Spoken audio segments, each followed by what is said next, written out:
Bienvenue dans mon atelier à histoire. Et si, là tout de suite, le sol se mettait à trembler sous tes pieds?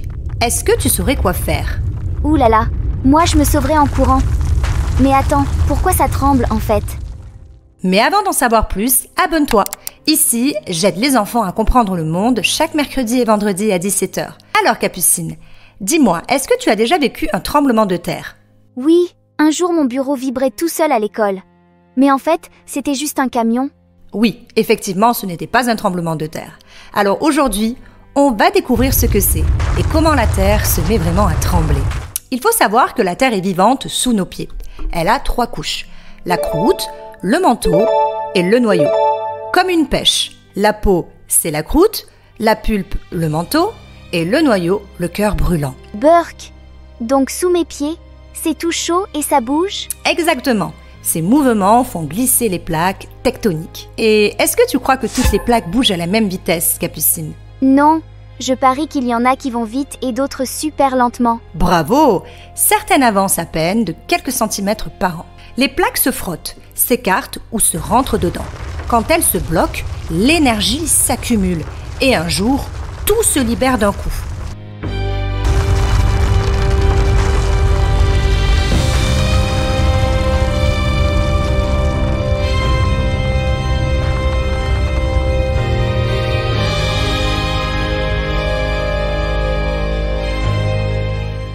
Boum!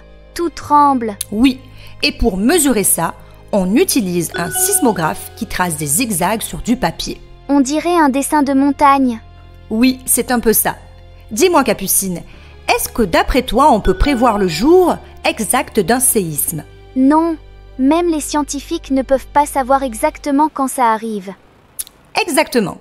Ils savent où c'est probable, mais pas la date. Quand l'énergie se libère, elle se propage sous forme d'ondes. Les ondes P, les ondes S et les ondes de surface. On dirait les noms de super-héros. Les ondes P arrivent en premier, les ondes S secouent plus fort et les ondes de surface font le plus de dégâts. Tu préférerais une petite secousse rapide ou une grosse qui dure longtemps, Capucine? Facile. Une petite secousse rapide. C'est moins flippant.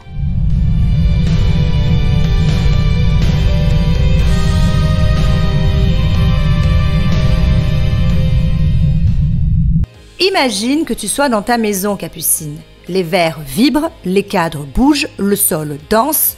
Que faut-il faire d'après toi? Moi, je file sous la table. Vite, vite. Exactement. C'est la meilleure chose à faire. Il faut savoir que les séismes peuvent casser des routes, faire tomber des ponts ou soulever la mer et créer un tsunami. Et si je suis à la plage? Bonne question. Si tu vois la mer se retirer d'un coup, que dois-tu faire d'après toi? Je cours me mettre en hauteur. Sinon, le tsunami arrive. Exactement.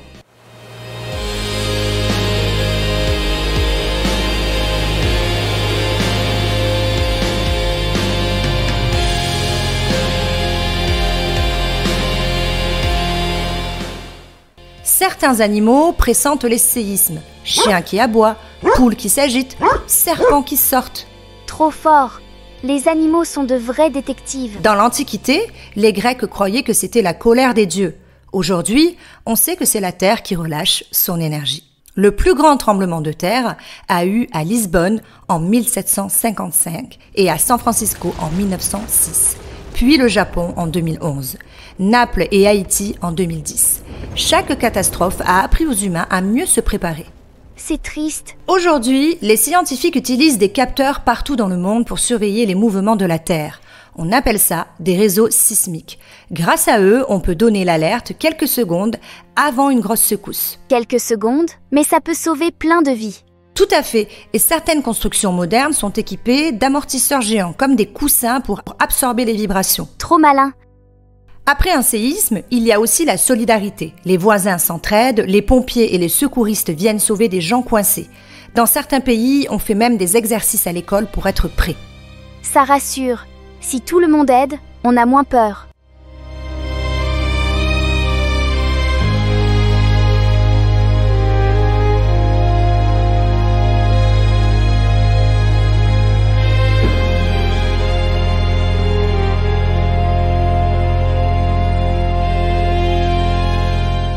Et peut-être qu'un jour, grâce à la science, On saura vraiment prévoir les tremblements de terre plusieurs jours à l'avance.